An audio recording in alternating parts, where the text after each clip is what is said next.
Sino po yung excited dito? Na makarinig ulit ang salita ng Panginoon na bago po yun? Sino na po yung naka seventh night? Okay. O yung seventh night na nagpapasing, seventh night na siya nagpapasing every day. Para na konti. Mas madali po ata yung pagpunta dito kaysa sa magpapasing. Lalo niyo po, pag nagpapasing ka, napakagaan ng sarili mo, di ba?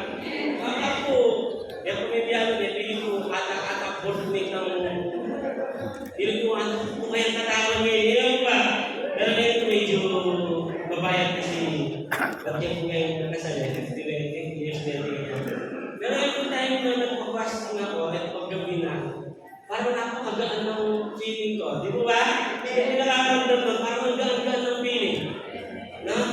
Sa tingin niyo po ba dahil sa pagpapasting yan? Sa process ni Lord, ang ako.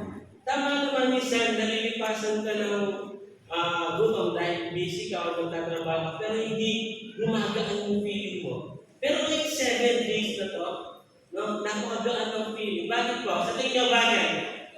Tama, dahil sa presence ng ating Panginoon. At hindi lang po yun. Dahil everyday na naman ng manyan tawad, yan nakayang Lord. Pero, 7 days na ang manyan tawad. Sabi ko ako sa mga pag-unlock sa mga primary club na mga nung Tuesday, nag-event pa rin kumamin sa mga. Huwag niyo ikahiya ang gabi-gabi na umihingi ng tawad. No, pagkat mo kasi katamo, araw naman tawad. Kayo po. Bakit? Kasi ang gagawa niya ng tawad. Hindi po, okay lang po yan. Hindi po, ibig sabihin na araw-araw mo humihingi ng tawad. Ibig sabihin, maruming ka, hindi po. Yan po pag-aaralan natin. Bakit tayo kailangan humingi ng tawad sa ating Panginoon? At bakit ano yung benefice nito? Nakakagaan ng feeling. Tignan niyo po ito Halimbawa, nagkamali ka sa isang tao. Nagkamali ka. Ikaw na yung mali. Humingi ka ng tawad. Lumalik ka. Tawanan na ako siya. Buong puso yung totoo. Di ba yung feeling mo gagaan? Pero yung hindi nagpatawad. Ano yung gagawin yung hindi nagpatawad? Hanggang kayo mabiyay. Di mo ba may nariyang sugat? Sariwa yung sugat. Pero sa mga humingi ng tawad, sa mga nagpatawad na, parang magaan. Di mo ba? Eh, kamaan nila. Yan, nagalit siya ilang. Sino yung lugi? Siya yung hindi nagpatawad. Siya yung hindi tumanggap ng magpapatawad. Bandang uli, sino na yung mali? Sa tingin niyo po, sino na yung mali bandang uli? Yung hindi na nagpatawad. Yung nakagawa ng kasalanan o mali, humingi ng tawad, nag-repent everyday, nag-repent ng buong puso, magaan na yung feeling niya. Aba, ikaw yung ginawa ng masama. Bandang uli, ganit ang matura na kanya. Bakit po? Kasi hindi mo tinanggap yung pagpapatawad at hindi ka nagpapatawad. O kaya napakahalaga, gabi-gabi, repent. Gabi-gabi, repent. No? Because our repentance attracts God. Your repentance, my repentance, attracts God. Bakit? Pag ba tao tayo, hindi natin na-attract si God. Na-attract natin, yung paningin ni Lord, hindi naman nagbabago sa akin yan. Pero dahil sa mga nagagawa kong mali, nagagawa kong hindi tama, nagagawa kong mga masasama sa kanyang paningin, bumabalik yung paningin ni Lord sa akin. Amen po ba? Kaya pag hindi ka marunong magpatawad, hindi mo na-attract si Lord. Pag hindi ka marunong humingi magpapababa sa ating Panginoon, hindi mo na-attract si Lord. No, because our repentance attracts God. Gusto niyo po ng patunay na pag ikaw o ako ay namumuhay sa kasalanan, tumatalikod si Lord. So baka sabihin niyo, mapaisan tayo na naman nalikod. Basa tayo. Matthew chapter 27, verse 45 and 46. Sabi ko, mula sa tanghaling tapat hanggang sa ikatlong hapon na nagdilim sa buong lupain, na mag-aalas 3 na ng hapon, sumigaw si Jesus, Eli, Eli, lema, sabachthani. sabihin, Diyos ko, bakit mo ako pinabayaan? Tumalikod si Lord, bakit? Hindi niya kayang tignan ang ating Panginoon na pit ang ating mga kasalanan. In the other translation na sabi dito, why you are abandoned me? Lord, bakit mo ko iniwan? Hindi pa naman, why you are forsaken me? Lord, bakit mo ko pinabayaan? Bakit mo ko iniwan? Bakit? Kasi pagkakita sa ating Panginoon, pit na yung kasalanan natin, kaya hindi na siya pwede tignan ng Diyos Ama. So I therefore conclude, pag ang isang tao nabubuhay sa kataasan mo, inghay ano na ito sa paglaki, ang nakakatas mo. Inghay mo 5 na, ingkatas mo 7 4. Nakagyo naman, Lord. Hindi ka kaya tignan ng Panginoon. Si Jesus nga dahil bit na yung kasalanan natin, tumalikod pa yung Diyos Ama, ang ating Panginoon. Kasi hindi niya kaya tignan ng kasalanan. Tayo, pag nabubuhay tayo sa kasalanan, pag hindi tayo nagre-repent, every day, every night sa ating prayer, hindi ka tinitignan ni Lord. At hindi mo nakakapag ang ating Panginoon. Kaya nga po, napakahalaga, 6 days o 7 night natin ngayon. Kung humihingi ka ng tawad, humihingi ka, Lord, magkakali ako. Lord, hindi tama yung nagawa ko. Okay lang po yun. Nakakatras mo si Lord. Parang sinasabi ko, binabalik niya yung paningin niya sa iyo. Dahil nawala ang paningin ng Diyos sa mga nagagawa ng kasalanan. I therefore conclude, every time we admit our sin to God, every time we admit our sin to God, our God admit us back in His presence. Every time na humihingi ka ng tawad, Lord, patawarin mo. Lord, nagkakamali ko kayo. Lord, nagkasala ako sa Kanya. Lord, hindi tama yung ginawa ko. Parang sinasabi, Lord, okay na yan lang. The Lord admit us back in His presence. The Lord admit us back. Yan na. Okay na. Amen ba? Mahalaga po ba ang magpapatawad? Mahalaga po ba ang paghihingi ng tawad? Kaya kung gabi-gabi kang humihingi ng tawad, gabi-gabi kang, okay lang po yun, sinyalis lang na tinatanggap ulit tayo ni Lord. Sinyalis lang na iyayakap ulit tayo ni Lord. Sinyalis lang na binabalik ulit tayo ni Lord sa ating pagkatawa. And the best feeling is, kasama mo si Lord every time you repent. And the Lord tatapin. Yung mga ko, nalinis na. Wala kayong kasalanan, humingi ng tawad. Tama, nagkamali. Tama, hindi tama yung ginawa niya. Pero the Lord admit us back in His presence. Ayan mo ba? Pero hindi ko yung pag-uusapan natin. Nag-intro lang po ako kasi baka madami nang nabubulungan sa atin. Pag gabi-gabi man yan tawag-tawag. Pag gabi-gabi naman, parang nakakunti ko tuloy. Kung hindi naman po talaga tayo, kung aaminin lang natin, we don't deserve that, we don't deserve His presence. Pero dahil sa pagpagingin ng tawag natin, Iba, tinatanggap niya ulit tayo. Pag-uusapan po talaga natin ngayon, the temple of God. What is the temple of God? Ano nga ba ang mahulugan nito? Ano nga ba ang tunay na meaning nito sa buhay natin? Ano o ang dapat ang ating gawin sa temple ng Panginoon? Gusto ko maliwanagin ito, pero hindi pa rin po ito yung topic. Introduction. Huwag naman po siguro yung mga araw. What is the temple of God? Para malaman kasi natin yung unang topic, dapat malaman natin. What is the temple of God? Number 1, the temple of God is our body. Medyo pag-edit yung slide, medyo wala akong malagdiyang doon yan. Ang sabi dito, the temple of God is our body. Ang sabi po, sa 1 Corinto, unang Corinto, chapter 3, verse 16, hindi ba ninyo alam na kayo'y templo ng at naninirahan sa inyo ang yung po daw yung senyales na templo tayo ng Panginoon. Kapag naninirahan ang kanyang espiritu. Kaya tinatawag tayong temple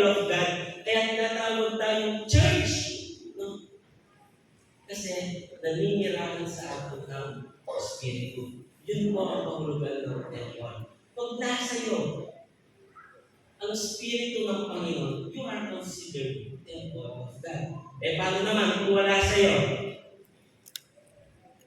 Paano naman kung wala sa iyo ang Espiritu ng Panginoon? Temple of God po ba tayo? Temple of God. Hindi. Hindi tayo temple of God pag hindi naninirahan sa inyo ang Espiritu. Ganito lang yan. Tayo yung isang lalagyan ng Espiritu ng Panginoon. Ang buhay natin, ang katawan ito, ay lalagyan lamang ng Espiritu ng ating Diyos. Pero pag hindi natin tinanggap si Lord at hindi tayo humihingi ng tawad sa ating Panginoon, hindi tayo templo.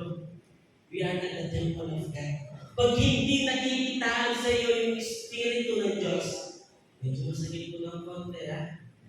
Pag hindi nakikitaan, hindi ka nakikitaan ng pagiging hawak mo yung Espiritu ng Diyos, you are not considered temple of God. Kasi ano sabi nito? Hindi ba ninyo alam na kayo yung temple ng Diyos? Naninirahan sa inyo, sa atin, ang Espiritu. Yun po ang katunayan. Pero pag wala, no? Kaya sabi dito, let us check. Ramdam ba sa iyo ang Espiritu ng Diyos? Let us check. No? Nakikita ba sa iyo ang Espiritu ng Panginoon? O Espiritu na yung kabusitan ng Diyos? Espiritu yan po yan. Espiritu na yung kayatasan loob ng Diyos. That's Spirit. Pero ang tanong, temple of God ka ba na? Hindi, ang sabi niya, naninirahan ang kanyang Spirit. Ano yung Espiritu? Sa aking Diyos.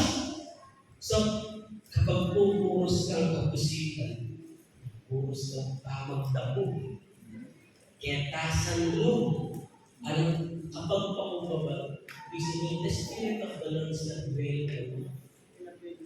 The Spirit of the Lord hindi na pwede maging lalagyan. Pag yung buhay mo, yung Spirit lang kasi nangwalingan naman yung namaster mo. Magaling maglaro. Hindi pwede yun.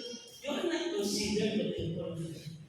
Pero pag yung Spirit ng Diyos nakikita sa iyo, Jesus, you are the temple of God. Number 2, the temple of God has building. And this is the building. Maraming building, baka kala nyo ito lang. Lahat. Basahin natin. Every day in the temple and the people who they continue to teach and preach the good news about Jesus the Messiah. Sa tingin niyo po, ano yung pagkakapareho ng temple na ito sa temple ng Diyos na ito? Iisa lang kung susuriin natin. Dito, sabi, they continue to teach and preach saan? In the temple and in the homes. Kasi bakit? Sino yung nagtitipon? Sino yung mga nagtitipon? Tayo. The body of Christ. So, pag po pala nagsasama tayo, this is considered one of the temple of God. Pero pag yung pagsasama-sama natin ay hindi tayo nag-teach, hindi tayo nag-preach, at wala yung Espiritu ng Diyos, hindi considered temple of God. Sabi dito, and every people whom. Kaya matuwa ka kapag po yung self-love pinupuwi sa bahay. Ang ibig sabihin po nun, gusto ni primary God na gawing temple of God ang bahay nyo. Because gusto nila mag-preach doon yung gospel. Wala yung katawag po kasi isipan na, ano ba yung pangyayari na tayo na mga kamay ko? Hindi natin naiisip na every time the word of the Lord is preached and teach, and the Spirit of the Lord dwell there, it will become the temple of God. Ewan mo ba? Ewan mo naiisipan yung may Diyos ka. Ewan mo naiisipan yung matakoy yung may grocery. Isipan mo, the Spirit of the Lord will dwell in your home. Kaya kung pinili ko nila, kaya kayo pa rin. Kaya alam kong biriyan ito. Yun po yung mindset natin. Pero pag nalaman natin, every time, no, na may pagtitipon, every time, na merong gawain at naituturo ang salita ng Panginoon at lalo-lalo na every time pag yung primary 12 mo, yung kasama mo sa church ang bumibisita because they hold the Spirit of the Lord, your house will become the temple of God. Tama. Masarap kong pakinggan, pero masakit sa bulsa yun. Joke lang po, pero alam ko po, mas gustuhin natin na maging temple of God ang ating bahay. Na noon, may million ako, once a month ito. Bali mo kung isnawag primary 12 mo. Yung hindi ba isip, madalangin mo niya kaya dati na kamatayin ko.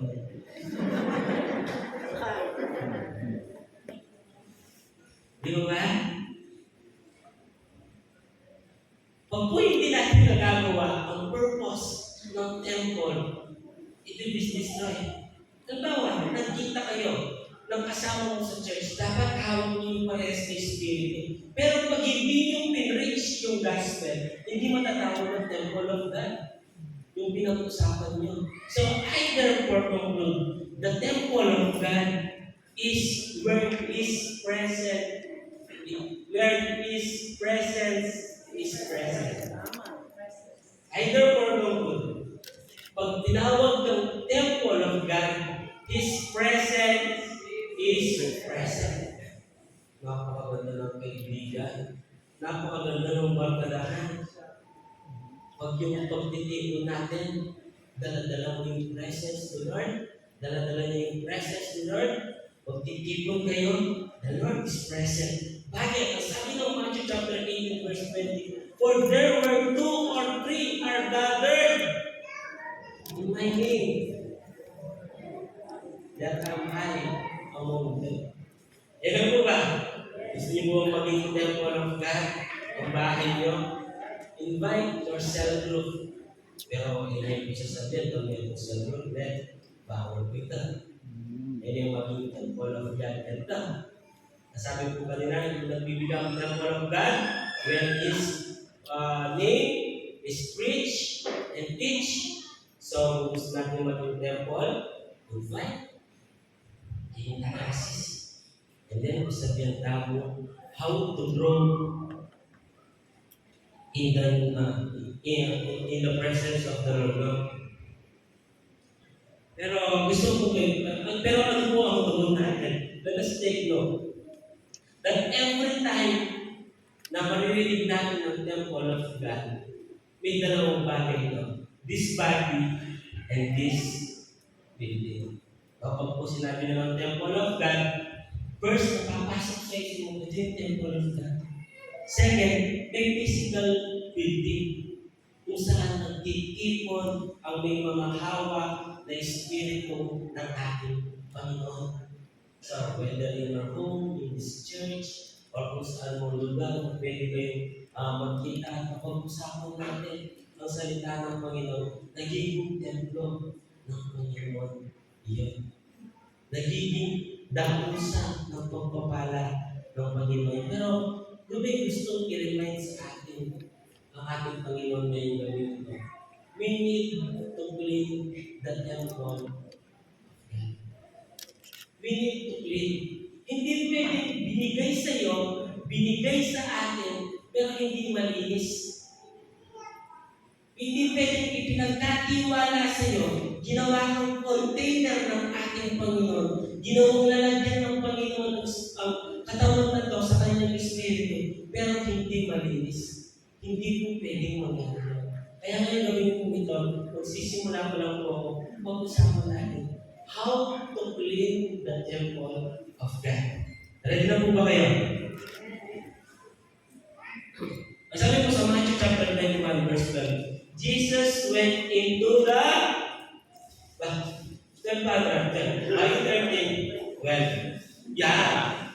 when Jesus went into the temple. So, ibig sabihin may temple talaga. At, I would like to ito, bumibisita sila sa mga temple. Kung ito'y temple templo ng Panginoon, bumibisita si Lord sa iyo. Ang tanong, nakikita niya bang malinis yun? Nadadagdag niya kaya tayong malinis?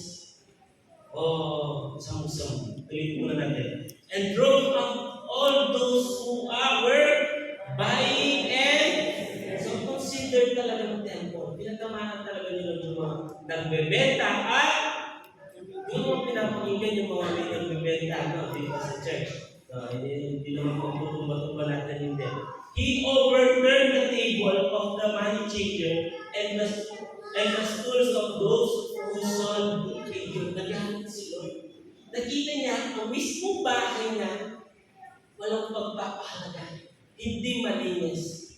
Makikita natin mamaya why na-consider na hindi malinis yung mga tinitinda nila na ox, sa mga conversion, may ox, may camel, no, dito sold of billion, money changers na pagpalit, no, ng buwis. No?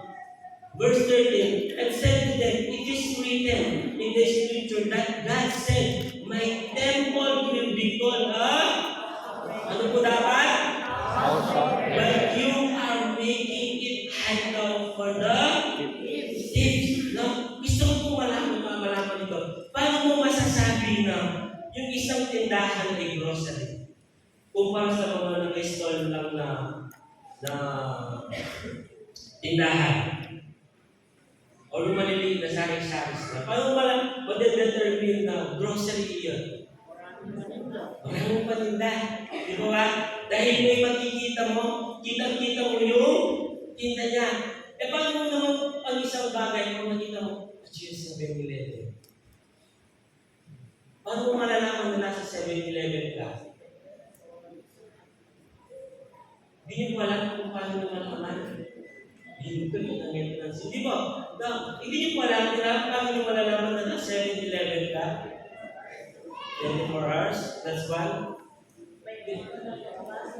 Ano ba? May napapasok? Hindi.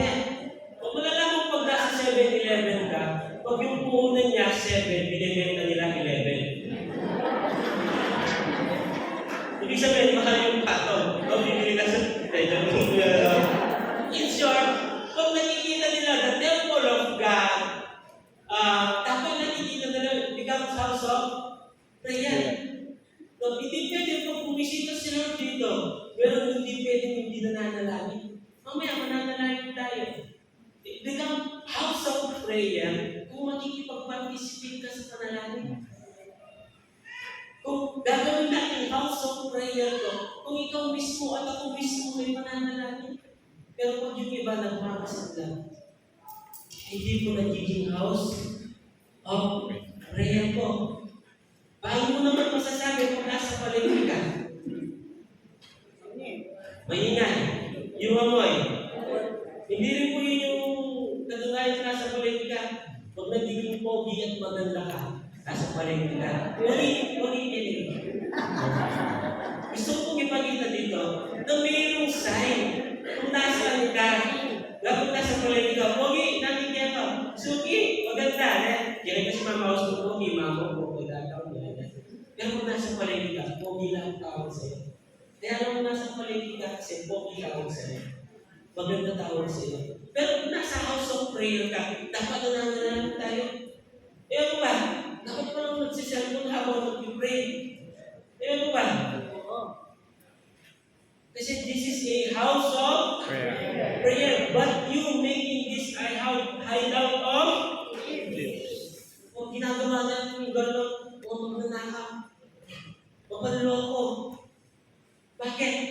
Hindi natin nagagawa yung purpose ng temple. Sabi ni Lord, this is a house of prayer. Maging house of prayer ko. Hindi po palengke.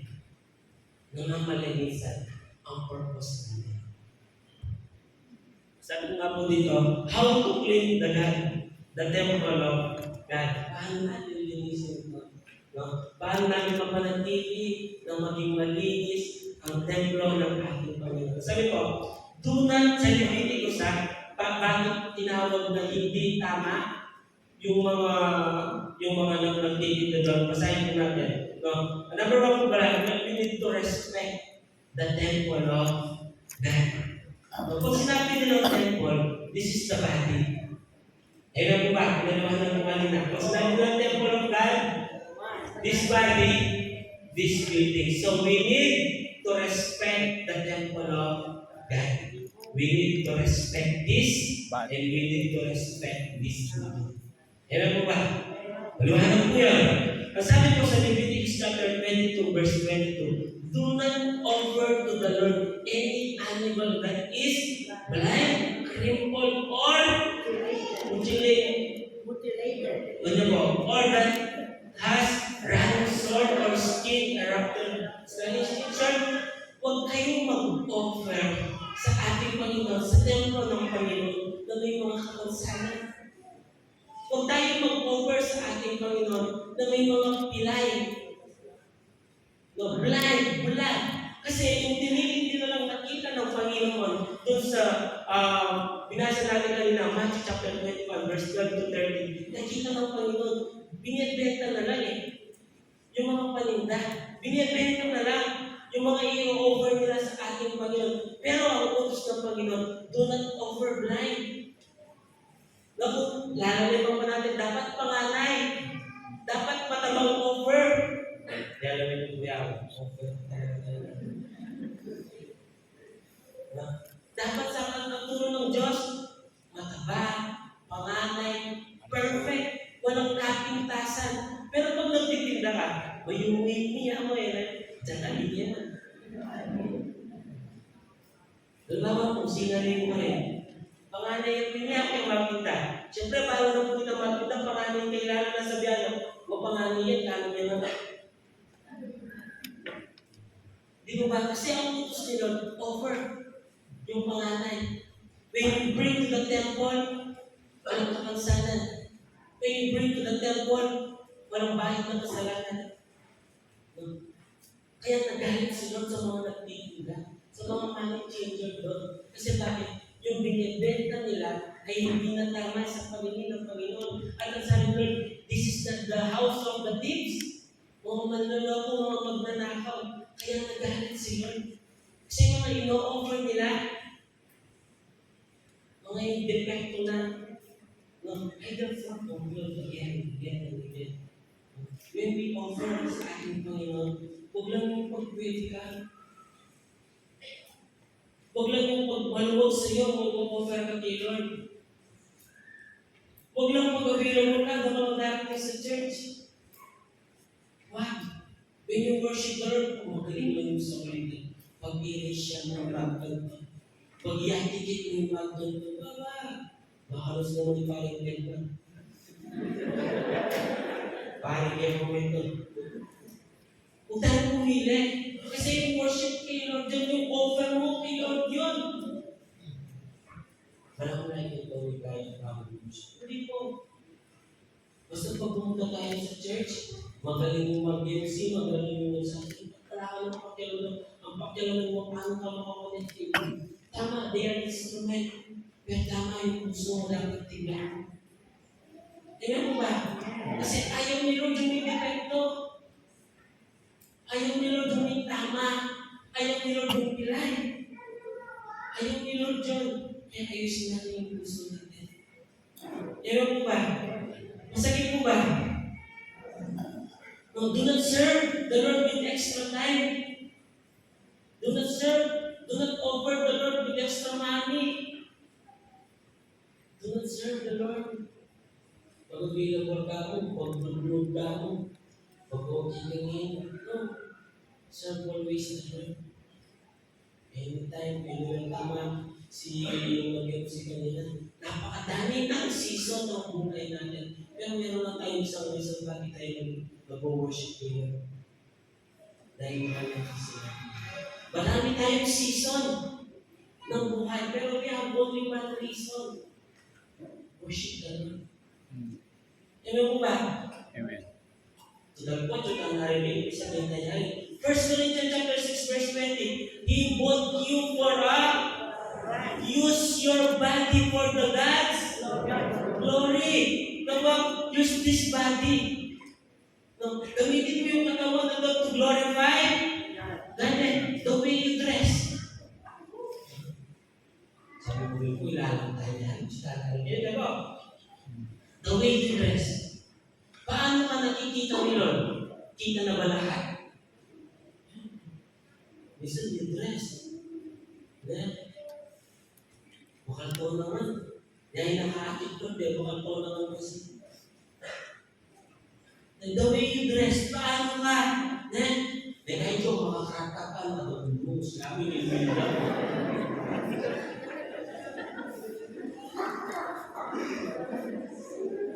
Diba? The way we dress, kasi sabi na Lord, He bought you for a price. Use your body for God's.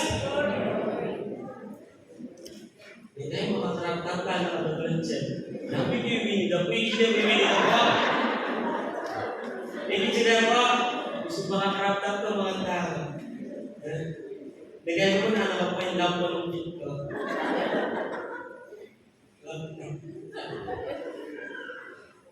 Use your body. The way you dress. Tingin ka muna sa salamin.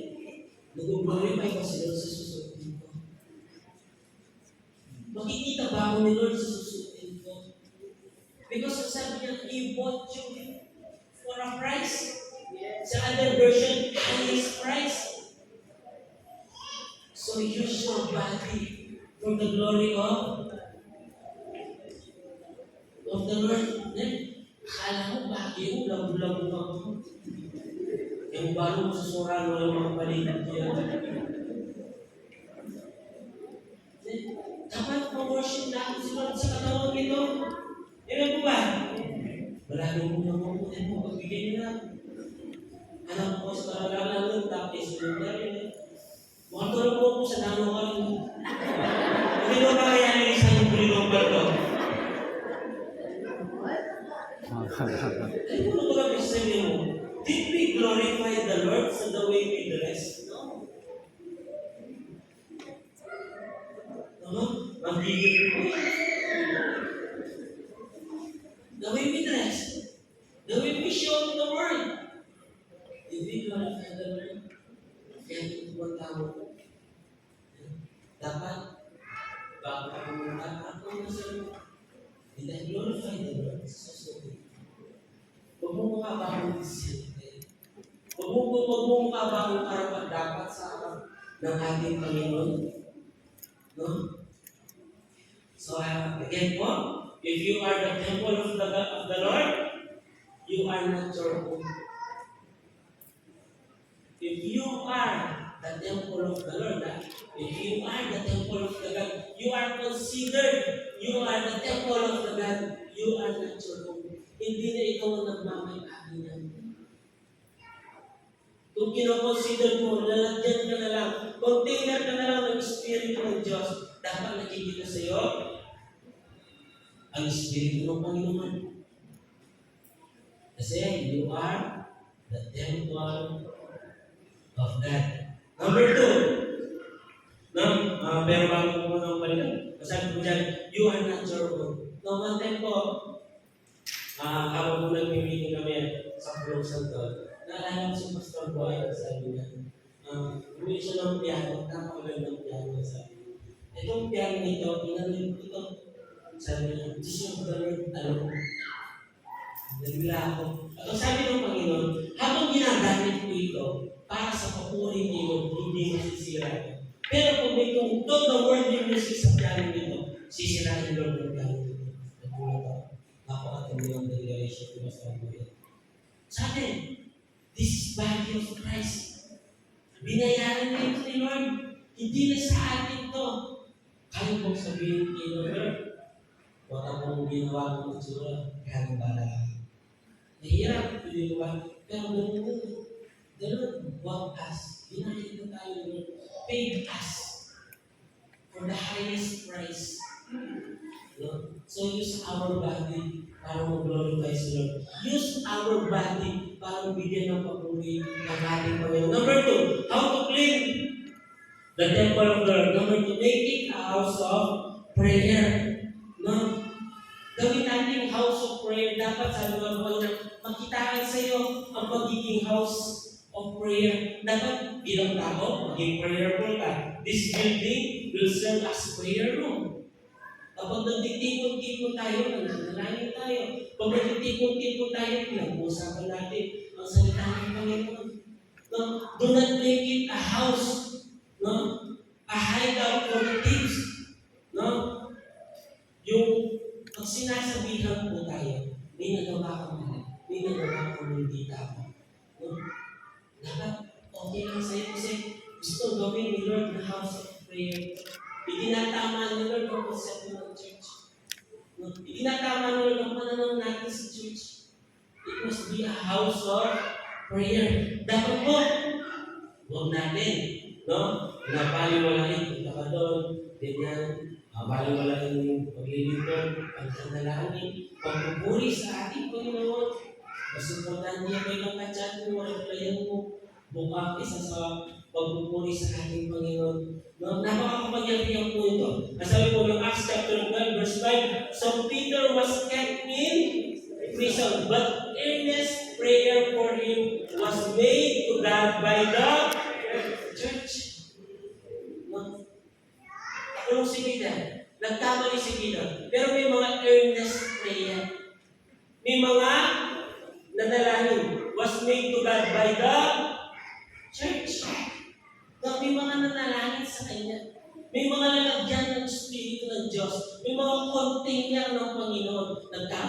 Nahuli si Peter dahil sa pagtuturo sa salita ng Panginoon. Pero pinalaya siya ng Espiritu ng Panginoon dahil sa earnest prayer. Dahil din po, meron tayong panalangin. Meron tayong gusto magawa, maganap. Let's pray. No? Gawin natin yung buhay natin a prayerful man. A prayerful building, a prayerful man. Makitaan sa atin. House of prayer itong building natin. Tayo, man of prayer tayo. Every time na may nag-chat sa Lord dyan, makipag-pray tayo, makipag-pray. Let's pray. Let us pray. Kailangan natin ang panalangin. Sabi ko nga po, lagi ko sinasabi dito, pwede kitang ipanalangin. Pero yung ipapanalangin mo, hindi ko pwede ipanalangin. Kaya dapat kang manalangin. Ulitin ko po, yung pwede kitang ipanalangin. Si Pastora, pwede ko siyang panalangin. Pero yung panalangin ni Pastora para sa ibang tao, hindi ko pwede ipanalangin yan. Kasi hindi ko na madalangin. Kaya kailangan panalangin ni Pastora. Maliwanag ko ba?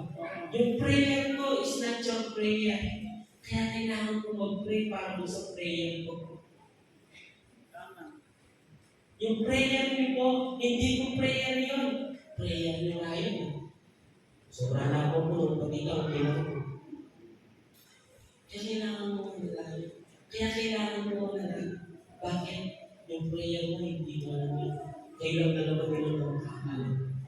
Kaya we need to pray. Sabi mo pa, stay clean in the sight of the Lord so the vision of the Lord will be clear. Stay clean. Manatiling malinis sa paningin ng Diyos.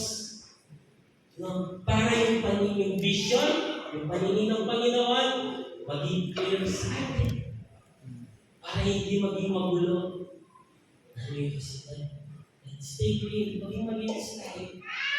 Humingi ng tawad, kung pwede, kalimutan ng nakaraan, humingi ng tawad, para yung vision and clear ng Panginoon ay maging malawanan sa atin. Tapos na po. Pero baka ngayong gabi nito, may nipagkins ako, we need to clean this body and this building.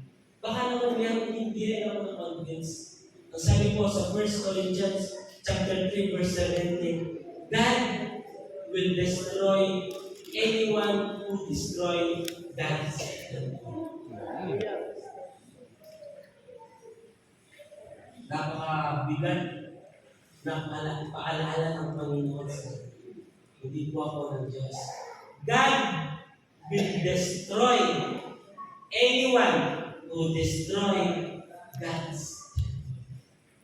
Every time pala, pag sinisira mo yung katawan na to, every time pala pag sinisiraan mo yung building na ito, every time pala pag may ginagawa kang mali sa katawan nito, you destroy the temple of God and you will be destroyed. For God's temple is holy. No, we're not gonna do it. It's holy. And you yourself are His temple. No? Let us clean. Anong pipiliin mo? Isuko kay Lord o ma-destroy? Anong pipiliin mo? Lilinisin mo ba ang temple na ito? At ang temple na ito? O you will be destroyed? Sino po yung nagsabi? Hindi po ako Ang salita ng Diyos, baka mo, kaya mo na yun. Hindi po ako ang salita ng Diyos. God will destroy anyone who destroy God's temple. Ang sabi din po sa Deuteronomy chapter 8, verse 19, never forget the Lord your God, or turn to other gods to worship and serve them. If you do that, then I warn you today that you will be certainly be destroyed. Kaya po ito sa kapatid, sinobra niya ng gawin. Certainly be destroyed. Pag daw nagpuri ka, this temple has turned to God. Bumalikot.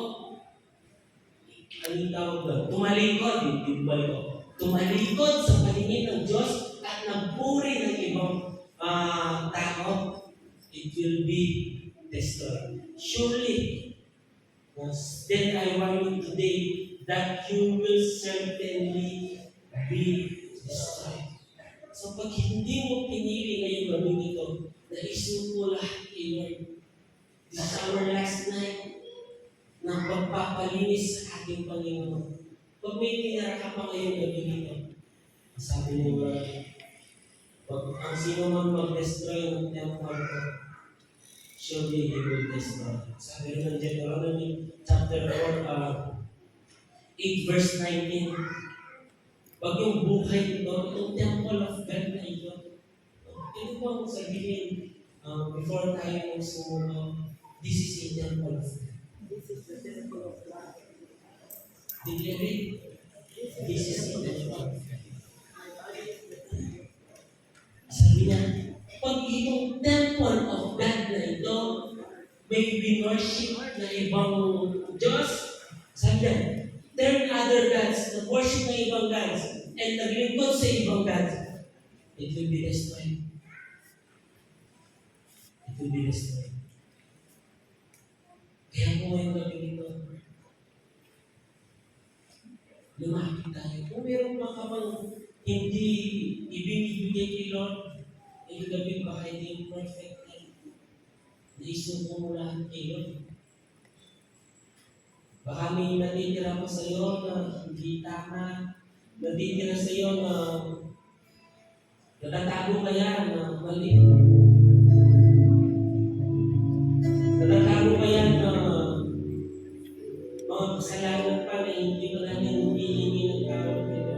This is the perfect time. Pagpapala ito sa atin ni Lord. Hindi lang po sa inyo, siyempre, naunang minessage sa atin ni Lord yan.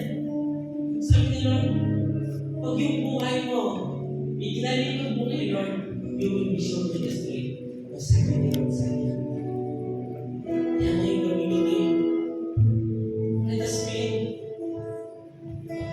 this temple and this temple.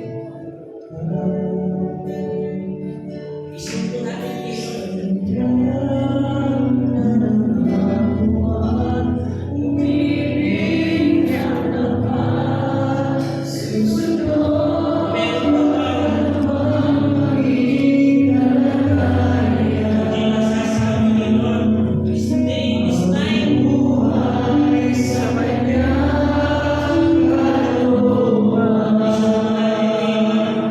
Amen.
kahinaan, Lord, mga ilang, Lord.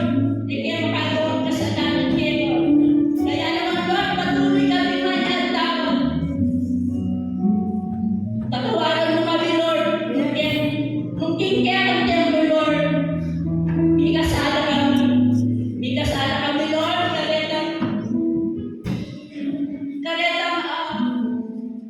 madilim pa lang ang Lord. Kaya ang tempo. Patawaran mo kami, Lord. Hindi kami kami. Dapat aalam mo. At hintay na, Lord, hintay kami kaya lumipat kami simbahan.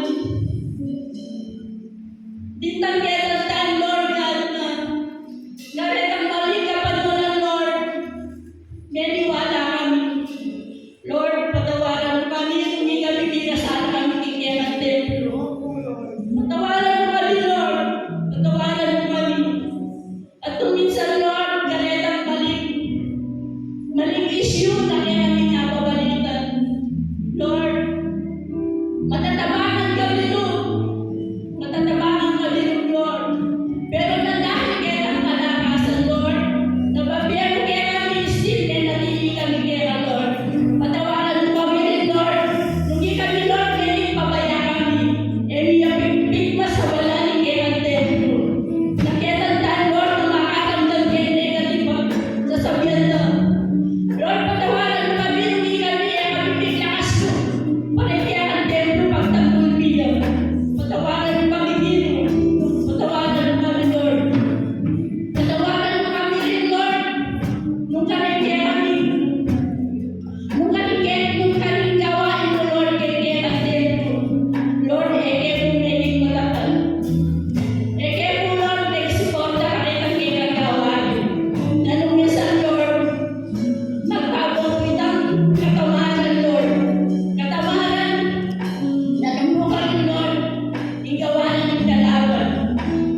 bagay na sa aming mga sarili. Mga bagay na akala namin tama, mga bagay na akala natin ay nakakabuti sa atin, ngunit ay nagtutulong ng kapabangan at kasalanan sa atin. Sige kapatid, ang Diyos ay nakikinig. Ano man ang ginagawa po natin, kaya natin, pero po namin kay Lord, bago pumahuli ang lahat. Pinipin mo kay Lord ang pagkakasala na gagawa mo sa iyong templo, sa iyong katawan, ang pag-abuso sa physical na mga katawan, pag-abuso sa pag-inom ng mga alam o bisyo na ating mga pinakahawakan pa. Ilapit mo natin kay Lord yan. Hayaan mo natin, ibigay mo natin sa akin ng Panginoon lahat ng ating mga bagay na nakasira sa bahay ng mga tao, sa ating templo, sa ating sarili. Ano po ilapit sa ating Panginoon? Hallelujah, Jesus! Hallelujah, Lord, Panginoon! Ang aming katawan, Panginoon, ay templo mo, Diyos. Dito mo ang lahat, Panginoon. Dito mo, Panginoon, ang pinapuli. Dito mo, Panginoon, ang tulong mo, Panginoon. Kaya naman, Lord, ang aming templo, Panginoon, ang gagawin, Panginoon. Ang aming templo, ang gagawin. Wasak-wasak, Panginoon, ang paano mo na lahat. Kaya naman, mga kapatid, hayaan mo na, gagawin mo tayo ng tawad sa ating Panginoon. Ang lahat ng bagay na ito na naman sa kapasalanan. Hallelujah, Jesus! Hallelujah, God!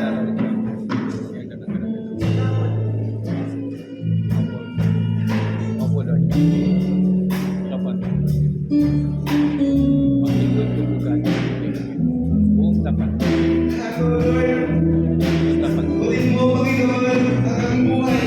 Alam mo, Panginoon, ang aming mga ginagawa. Alam mo rin po, Panginoon, ang aming mga kasalanan. Kaya naman, Lord, sa bawat paglapit po namin, at pagiging po namin tawad, Panginoon, sa iyo. Tayo nakapatang mula po, Panginoon. Ang wala na ikaw, Diyos. Kaya naman, Lord, pagiging Panginoon, at pinamalangin sa iyo, Lord. Kahit pag-uwi na tawad, Lord, sa di pagtuloy, Panginoon, sa kanawagan mo, Panginoon. O pagiging Panginoon, Magiging Panginoon, sa magbitaw, Panginoon, sa iyong panawagan, Lord. Kaya mo, Panginoon, sa gabi ito ay hindi mo namin tawag dyan, Lord. Dahil ang kuwalit mo, Panginoon, ay higit sa anumang tawag, Panginoon, ang mundo ito, Panginoon. Kaya naman, mga kapatid, ipanalangin natin ang pagiging mo ng tawad sa amin, Panginoon, ang mga nagagawa natin, at pagkaliwas sa kanyang tawag. Hallelujah, Jesus! Hallelujah, Lord God!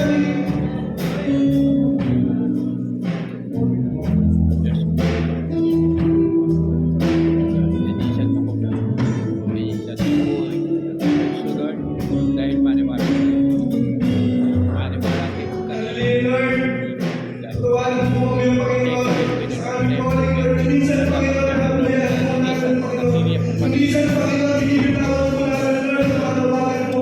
Minsan, Panginoon, gusto po namin Lord, sa panawagan mo. Kami may pagkawalan mo, Panginoon, sa isang mo, Panginoon. Kami tumingin ng tawad, Panginoon, sa lahat, Lord. Din, Panginoon, pagkakawa, Panginoon, din pagkakawa, Panginoon, sa kanyang buhay, Lord. Kaya naman, Panginoon, pagiging, Lord, sa iyong center, Panginoon, sa mga salita, Lord. Hayaan mo yung lahat po namin sa iyo, Panginoon. Pagiging makasarili po namin, Lord. Hayaan mo, Panginoon, na hingin po namin tawad. Sige po, mga kapatid, hayaan natin hingin po namin tawad. Pagiging makasarili namin. Ang nais, ang pagiging masusunod sa ating naisip, na hindi natin sinusunod yung mga gustuhan ni Lord. Kasi kung gusto natin, mga gustuhan natin ang nangyari. Hingin po namin ito, dahil kaliwas po ito. Sa nais po namin, Panginoon, Hallelujah, Jesus.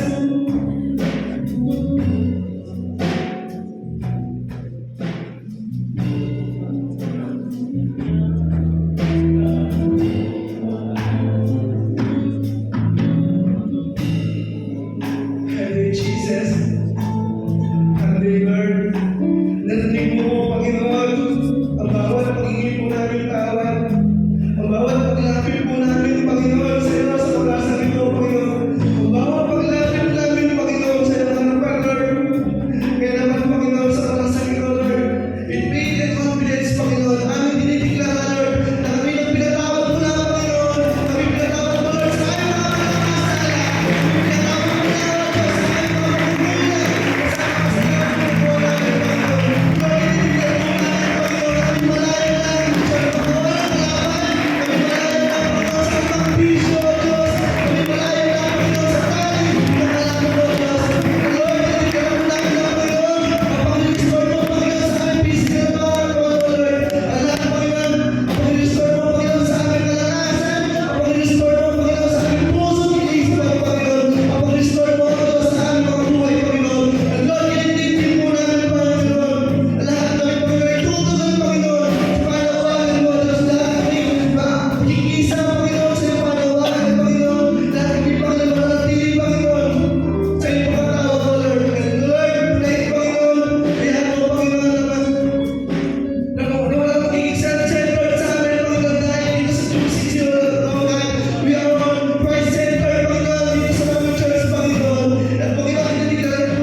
nag-pray natin, this temple of God, the Lord wants completed.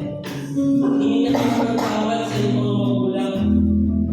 If may nagawa kong mali sa kanila, nalokong maya sila, nadayaw maya sila, pwede bang hingin ka ng tawad kay Lord?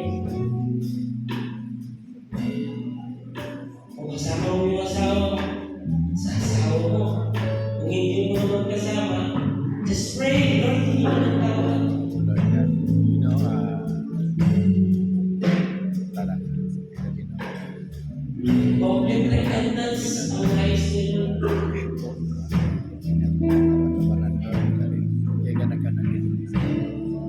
magkakasaka mo sa kanang ano, simula Lord. Kaya bigyan sa Lord. Pag-uwi. Narinig mo, Panginoon, Special. ang mga dalangin ng bawat isa sa Ikaw amin. naman. Magmula po kanina, Panginoon, mga pagkakamali namin sa templo mo, hinihingi po namin ang tawad. Lord, Kung minsan, naaalis yung respeto namin you know sa the templo siya mo, na siya Panginoon. Hinihingi namin doon ang tawad sa aming mga katawan, Panginoon. Kung minsan, inaabuso po namin ang hinihingi po namin ang tawad. At ngayon kami po ito, Panginoon, lalabas kami.